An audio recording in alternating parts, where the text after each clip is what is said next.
మీరేమో సీట్ల సంఖ్య చెప్తున్నారు, వాళ్ళు ఓట్ల శాతం చెప్తున్నారు. ఫస్ట్ అప్పుడు ఏం చేయాలంటే సార్, అప్పుడు జర్మనీకి వెళ్ళిపోవాలి. జర్మనీలో ఏంటంటేనండి, నేను జర్మనీ రిజల్ట్స్ కూడా ఇది వచ్చినాయి చూస్తా ఉన్నాను. ఎలక్షన్స్లో 25% వచ్చిన హైయెస్ట్ పర్సంటేజ్ ఆఫ్ వచ్చిన ఓటుకి ఇన్ని ఎంపీస్, ఇంత అసెంబ్లీ స్థానాలు ఉంటాయి వాళ్ళకి. 5% మించి తక్కువ వస్తే 5% ఓట్లు మిగతా వాళ్ళు పంచుకుంటారు. మనకు అలాంటి బెనిఫిట్ మనకు లేదు కాబట్టి మన రాజ్యాంగంలో లేదు. వాళ్ళు మంకు పట్టు పడితే they are free to go to Germany. ఈరోజు గవర్నర్ గారి ప్రసంగంలో, బడ్జెట్ సంబంధించిన ప్రసంగంలో గవర్నర్ గారు ప్రసంగిస్తున్నప్పుడు గత ప్రభుత్వంలో ఉన్న నాయకులు, వారి సభ్యులు చాలా హుందాగా గవర్నర్ గారు ప్రభుత్వం తరఫున ఆయన సందేశాన్ని తీసుకెళ్తున్నప్పుడు వారు చేసింది ఏమాత్రం సబబుగా లేదు. గవర్నర్ గారు గత నెల రోజులుగా ఆయన ఆరోగ్య పరిస్థితి బాగా లేకపోయినా కానీ కంటిన్యూస్గా తీవ్ర జ్వరంతో బాధపడుతున్నప్పటికీ కూడా ఆయన ప్రత్యేకించి వచ్చి ఆయన రోజుని చాలా ఘనంగా, చాలా బలంగా ఈ మెసేజ్ని ఇచ్చినందుకు ముందుగా గవర్నర్ గారికి మా ప్రత్యేక ధన్యవాదాలు. గవర్నర్ గారి ప్రసంగంలో వైసీపీ అగ్రనాయకత్వం కానీ, సీనియర్ నాయకులు కానీ, వారి ఎమ్మెల్సీ సభ్యులు కానీ గవర్నర్ గారి ప్రసంగం పత్రులు చించేయడం కానీ, లేదంటే వారు ప్రత్యేకించి డిమాండ్ మాకు ప్రతిపక్ష హోదా ఇవ్వాలి అనేది చాలా బలంగా మాట్లాడుతూ వచ్చారు.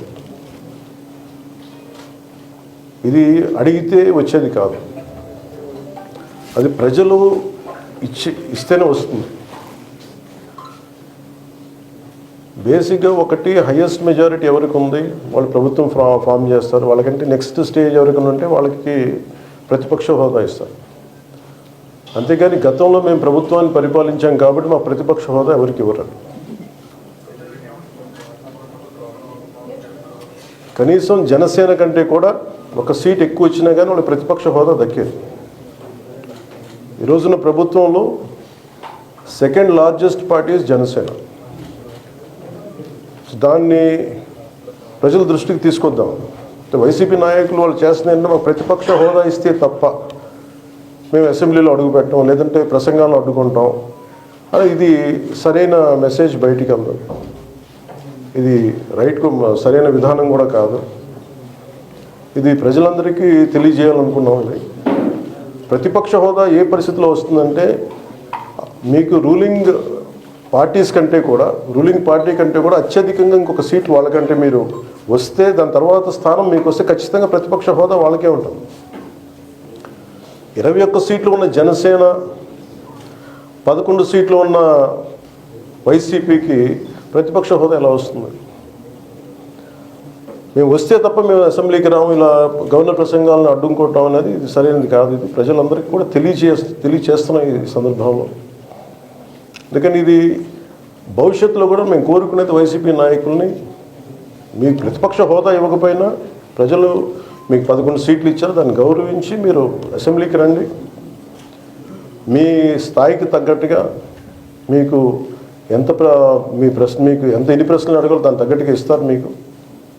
ఇవన్నీ దాటి మన స్పీకర్ గారు కూడా చాలా గౌరవంగా 11 సీట్లు వచ్చినప్పటికీ కూడా చాలా గౌరవంతో ఇంతకాలం వాళ్ళకి ఇస్తూ వచ్చారు. ప్రశ్నోత్తరాల సమయంలో కూడా ఆయనకి ఇచ్చారు. గతంలో కూడా ఇవన్నీ ఆయన రావడానికి కూడా ఆయన ఎలా రావాలి, ఏం చేయాలి, దానికి కూడా చాలా ఏమాత్రం ఇబ్బంది పెట్టకుండా గతంలో కూడా చేశారు. ఫస్ట్ మీరు మనకి గవర్నమెంట్ ఫామ్ అయిన తర్వాత కూడా వీటిని దృష్టిలో పెట్టుకొని వైసీపీ కొంచెం హుందాగా వ్యవహరించాల్సిన అవసరం ఉంది. వైసీపీ నాయకులకు కూడా మీకు బాధ్యత ఉంది. గవర్నర్ గారి ప్రసంగాన్ని మీరు ఆ విధంగా మీరు ప్రశాంతంగా విని దాన్ని జరుగుతున్న సమావేశాల్లో మీరు దాని లోటుపాట్లు మీరు చెప్తే బాగుంటుంది తప్ప ఇలా కూర్చోబెట్టి అరుపులు కేకలు ఇది సమంజసంగా లేదు. అంటే అర్ధాంతరంగా ప్రతిదానికి అసెంబ్లీలోకి రాగానే గొడవ పెట్టుకోవాలి, దేన్నైనా విభేదించాలనేది ఇది ఒక చాలా ఒక లో లెవెల్ ఆలోచన విధానం, లో లెవెల్ స్ట్రాటజీ అది. ప్లీజ్ మీరు అప్గ్రేడ్ అవ్వండి, మీరు అప్లిఫ్ట్ చేసుకొని మీరు కూర్చోబెట్టి డెమోక్రటిక్ ప్రాసెస్కి గౌరవం ఇవ్వండి. మనస్ఫూర్తిగా వైసీపీ నాయకులకి ఇది నా విన్నపం, నా విజ్ఞాపన. This what I would like to say. And నిజంగా కావాలి అంటే మీరు ఈ 5 సంవత్సరాల్లో మీరు ప్రతిపక్ష హోదా మీకు రాదు, అది మీరు మెంటల్గా ప్రిపేర్ అయిపోండి. 11 సీట్లతోటి మీకు ప్రతిపక్ష హోదా ఇవ్వబడదు, రాదు. ఎందుకంటే ఇట్ ఈస్ చంద్రబాబు గారు, గౌరవ ముఖ్యమంత్రి చంద్రబాబు గారు డిసైడ్ చేసేది కాదు, జనసేన డిసైడ్ చేసేది కాదు. దానికి రూల్స్ ఉన్నాయి, దానికి రెగ్యులేషన్స్ ఉన్నాయి, నార్మ్స్ ఉన్నాయి. ఉదాహరణకి నేనే